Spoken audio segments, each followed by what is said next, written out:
విఘ్నాలను తొలగించే విఘ్నేశ్వరుడు దర్శనం కోసం భక్తులు పొట్టెత్తారు.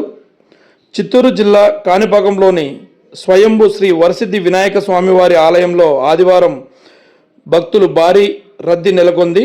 భక్తులకు ఎలాంటి ఇబ్బందులు కలగకుండా ఆలయ అధికారులు ప్రత్యేక ఏర్పాట్లు చేశారు. చిత్తూరు జిల్లా కాణిపాకంలో వెలిసిన ప్రసిద్ధి పుణ్యక్షేత్రం స్వయంభూ శ్రీ వరసిద్ధి వినాయక స్వామివారి ఆలయానికి ఆదివారం భక్తులు పెద్ద సంఖ్యలో తరలివచ్చారు. సెలవు దినం కావడంతో తెల్లవారుజాము నుంచే ఆలయ పరిసరాల్లో భక్తులు కిక్కిరిసిపోయారు. స్వామివారి దర్శనం కోసం భక్తులు క్యూ లైన్లో బారులు తీరారు. ఆలయ అధికారులు భక్తులకు మెరుగైన సౌకర్యాలు కల్పించారు. క్యూ లైన్లో తాగునీటి సౌకర్యం, ఫ్యాన్లు, కూలర్లను ఏర్పాటు చేసి ఎండ తీవ్రతను భక్తుల రద్దీని దృష్టిలో ఉంచుకొని భద్రతా ఏర్పాట్లను కూడా కట్టుదిట్టంగా ఏర్పాటు చేశారు.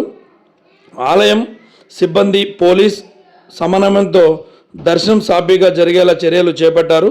స్వయంభూ వరసిద్ధి వినాయక స్వామివారి ఆశీస్సులను పొందిన భక్తులు ప్రత్యేక పూజలు నిర్వహించి తమ సభ్యుల కుటుంబ క్షేమం, ఆయుర ఆరోగ్యాలు, సుఖ సంతోషాలతో ఉండాలని ప్రార్థనలు చేశారు.